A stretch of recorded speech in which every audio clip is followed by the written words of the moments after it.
Allô tout le monde, voici la troisième partie de l'histoire de nos écoles. Pour notre dernier épisode sur les écoles, nous parlons du système d'éducation moderne avec la construction d'une plus grande école consolidée.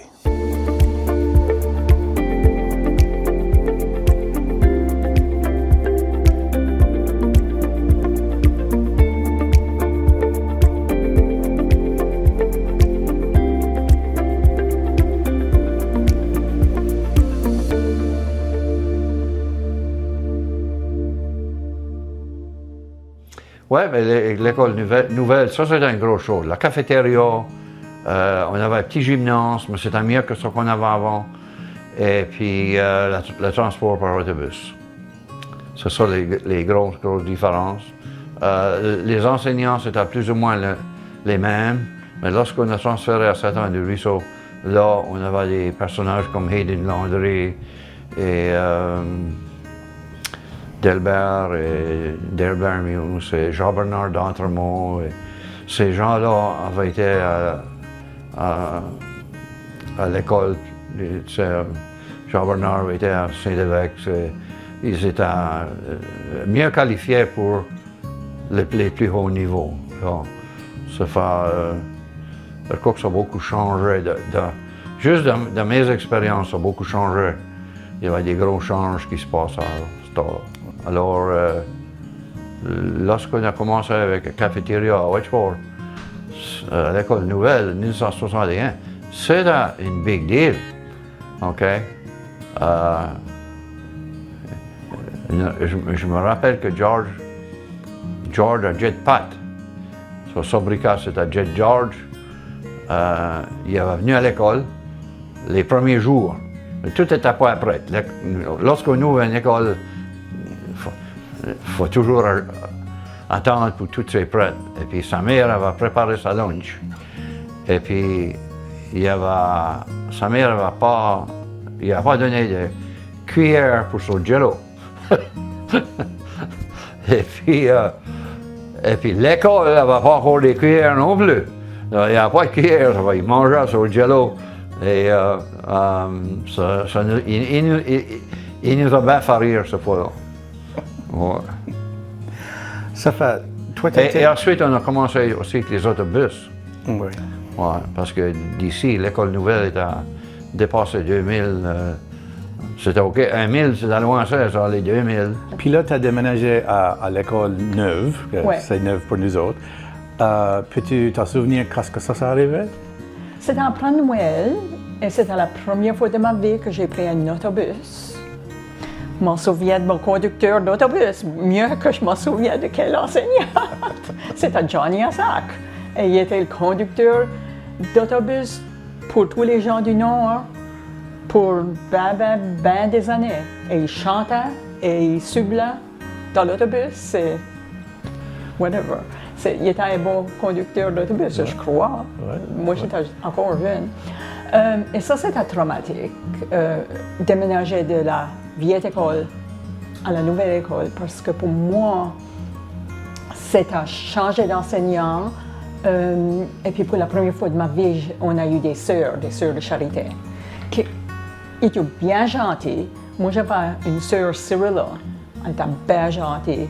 Mais quand même, je les avais vues de distance à l'église et moi, je n'avais jamais vraiment été proche. Ils me faisaient une manière de peur avec une soutane. Mais on s'est adapté, ça avait été. C'était différent. C'était une miette traumatique à ce temps-là. Et c'était en 7e année. C'est un gros ajustement pour nous autres, pour moi, parce que je n'étais pas habituée avec des différents enseignants. Et ça accumulait les autres enseignants des deux autres écoles, qui étaient des professeurs. Par après, j'ai compris que c'était les enseignants des différentes écoles qui sont toutes amalgamés à ce qui était notre nouvelle école. Ça, c'était la première fois qu'on avait une cafétéria, et une cantine, et on pouvait... Moi, je travaillais dans la cafétéria, ça c'était une nouvelle expérience. Ça fait que je pouvais sauver mes cents du dîner pour me sauver un peu d'argent et travailler. Je me souviens de la cuisinière, elle s'appelait Alice. Ça, c'était une femme du Nord. Et ce qui arrive, c'est que une fois qu'on a changé à la nouvelle école, on a connu le reste du village. Parce que quand on allait à l'école du Nord, l'école de l'Est, l'école du Sud, le seul temps qu'on voyait tout le monde, et on n'était pas permis de se parler, c'était à l'église. Ça fait qu'on connaissait de vue, mais on se connaissait vraiment point. Une fois qu'on était à la nouvelle école, on s'est connus comme une communauté. Pour moi, c'est là que tous mes amis, là, on s'est connus plus. C'était pas avec la petite gang du Nord. Right. À l'école neuve de 61, je me souviens d'avoir été à l'école avant qu'elle ait ouverte avec mon père. Et c'était vraiment impressionnant. Là. Ça semblait des écoles, semblait une école qu'on voyait à la télévision des États-Unis, des grands couloirs, des grands corridors, et des cafétérias. C'était toute une nouvelle expérience. En plus que ça, on a mis 4 écoles ensemble. Ça fait, on avait bien plus de filles à la nouvelle école qu'il n'y avait à la vieille école. C'était bien plus intéressant. Et, mais je comprends que c'était une tragédie pour tout le monde, je crois que c'était un avantage pour tout le monde. Mm-hmm. Vers 1864, on a passé une loi, quand on a passé la Free School Act, que la province allait payer pour des... OK, on a interdit les écoles françaises. OK? Non, je ne connais pas trop les détails de ça, là. Mais dans mon temps, à l'école, la petite école, et même plus tard, dans les 60 au moins, on enseignait la religion aussi. Non, la religion n'est pas une partie du curriculum de la Nouvelle-Écosse. Ça n'a jamais été. OK? Alors, on n'était pas supposé d'enseigner la religion dans ces temps-là. Mais c'était toléré. Même chose que... Ouais, on n'était pas permis d'apprendre l'histoire du Canada en français. Il fallait l'apprendre en anglais. Et puis, je sais qu'au Manitoba, par exemple, de manière les mêmes lois, on devait cacher les livres, sauf pour le cours de français. Mais les autres livres français, il fallait cacher ça là. Et par ici, c'était plus ou moins la même chose, là. Mais les inspecteurs, souvent c'était des anglophones. Et éventuellement, ça a toujours été des francophones, au moins depuis les 40, 45 ans, depuis ce temps-là. Mais c'est une chose qu'il ne faut pas oublier. Et l'acadien, ça n'a jamais été valorisé.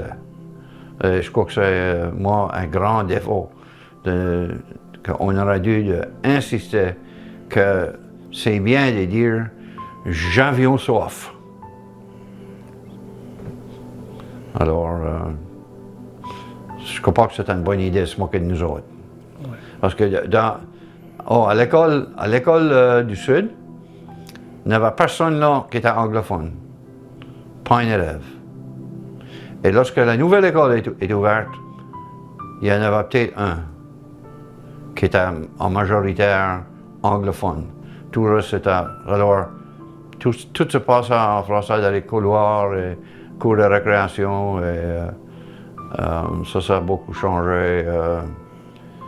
Moi j'étais enseignant lorsque ça changeait, et ça changeait vite. Ça n'a pas arrivé lentement, ça arrivait vite. Tout d'un coup, les élèves rentraient dans l'école, ils parlaient anglais. Et des élèves, par exemple, avec 2 parents francophones. Et ça, c'était...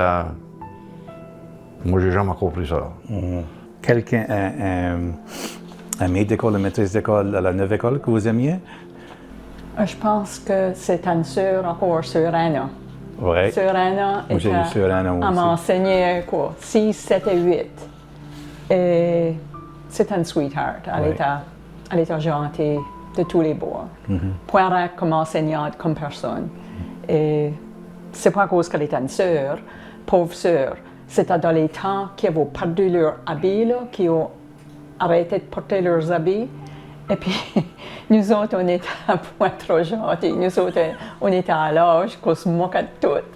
Puis elle arrivait un beau jour avec sa meilleure robe, puis ses cheveux, tu sais, tout bien fait. Puis nous autres, on s'en moquait d'elle. Pauvre sœur, j'espère qu'elle n'est pas bonne. Le gymnase a été bâti plus tard, n'est-ce pas? Oui, nous autres, le nouveau gymnase, c'est à Point-là. C'est à Point-là. La cafétéria, c'était le gymnase, c'était la salle de tout. Dans le coaching, des fois, ça vient trop intense, vraiment, là. Et l'autre soir, j'essaie de dormir, j'essaie de passer des coques, ça va arriver. On a gagné des championnats provinciaux. Et ça, c'est par une petite école. Il n'y a pas grands élèves à l'école de Wedgeport de le passé, là, dans la junior high. Et à la compétition avec des écoles qui avaient 600 élèves. Alors, et on a gagné plusieurs championnats. Mais on a gagné un overall, là, tu sais. On était la meilleure école de la province à ce niveau junior. Une autre fois, j'avais une fille, j'avais joué à hockey après l'école. Je suis arrivé ici, ma femme m'a dit, ça fait 1 heure que le téléphone sonne. C'est une tempête de neige, petite fille qui ne s'est jamais rendue chez elle. Ouais. Je commence à faire des appels de téléphone. Qu'est-ce qu'il l'avait vu? Et finalement, j'ai attrapé un des plus grands élèves de l'école, un que je pouvais me fier sur ce qu'elle allait me dire. Et j'ai dit, t'as pas vu tel ou tel? Il a dit, oui, je l'ai vu. Il a dit, elle a embarqué avec nous, elle avait embarqué dans la mauvaise autobus. Elle était partie avec son chum à Hubbard's Point. Jamais dit à sa mère, jamais dit à ses parents. Ça fait, c'est rendu à 6 heures du soir, tu gardes pour un élève. Ça fait, tu sais pas. Et elle avait des conditions médicales. Moi, je ne sais pas si elle est morte d'un rouleau de neige ou... Ça, j'ai 2 ou 3 affaires qui sont arrivées de même. Je dirais qu'on a commencé à regarder pour une nouvelle école à peu près 25 ans passés. On a commencé là. C'était Michel Common qui était à la direction de l'école. Je crois qu'à un temps, on était une priorité. Mais tout d'un coup, qu'on a perdu ce statut-là, lorsqu'on est devenu une partie du CSAP, je ne sais pas si on était au début là, du CSAP, Franklin Cotreau, qui était le représentant de Wedgeport au conseil. Et moi, j'avais dit à Franklin, il faut que tu essaies à faire de quoi pour l'école. Lui était là plusieurs années et ça n'a pas avancé. Ensuite, moi, j'ai mis mon nom, j'ai été élu sur le conseil, j'ai resté là pour 15 ans. Et ça aurait été une de mes priorités. Et, le conseil scolaire a toutes sortes d'autres priorités. Les priorités à Halifax, il y en a d'autres. On avait des vieilles écoles comme à Chesapeake Cook et on devait construire des nouvelles écoles ici. Et c'était pas facile d'avoir les fonds que j'avais besoin d'avoir. Parce que ce qui arrivait, c'est qu'on avait hérité beaucoup des vieilles écoles anglophones, des écoles fermées. Et elle les a renouvelées pour nos écoles, éventuellement, il faut les remplacer. Et ainsi de suite. Alors, avec les efforts de plusieurs personnes, les politiciens, les surintendants, d'autres employés des écoles, le conseil scolaire. Et finalement, on a mis l'école de Wedgeport une priorité. Et ça a été accepté par le gouvernement provincial. Et l'école est supposée d'être prête dans 21. Okay. Et ça, c'est un gros problème. Trouver un lieu. Le ministère demandait 3 endroits. Et ils ont été gardés à 2 endroits. Et chance qu'on a trouvé ce qu'on a là. C'était le terrain à Pat Leblanc et Lisa. Et ils étaient d'accord devant cela. Il y a toute une longue histoire là, avec ces terrains-là. La ville de Wedgeport avait acheté un terrain là, longtemps passé pour faire une école secondaire. Et puis, l'école de l'Est, à un certain point, ils voulaient la fermer et puis en ouvrir une tout proche de ce qu'est l'école aujourd'hui. OK? Ils auraient considéré ça plus central et puis la vieille école a pardon. Mais ils ont fait des réparations et elle a resté ouverte. Puis ensuite, il y avait un champ là. Les gens de Wedgeport, les plus vieux, comme moi, ils appelaient ça le champ de la ville. C'est la ville avait acheté le champ pour une école. Et puis, les gens du village se servaient de ce champ-là pour jouer au baseball. OK? Ça va pour longtemps, ils jouaient au baseball, là. Puis c'est là qu'on a construit l'école de 61. Quand on a voulu construire l'école nouvelle qui est ouverte l'autre jour, on avait déjà un certain terrain, il en manquait un peu de plus. Et puis, c'est pas moi qui ai négocié pour la terre, mais j'avais parlé à les propriétaires. Et puis, ils étaient d'accord de vendre ce qu'on avait besoin. Le devant, près du devant en allant jusqu'à l'école. OK?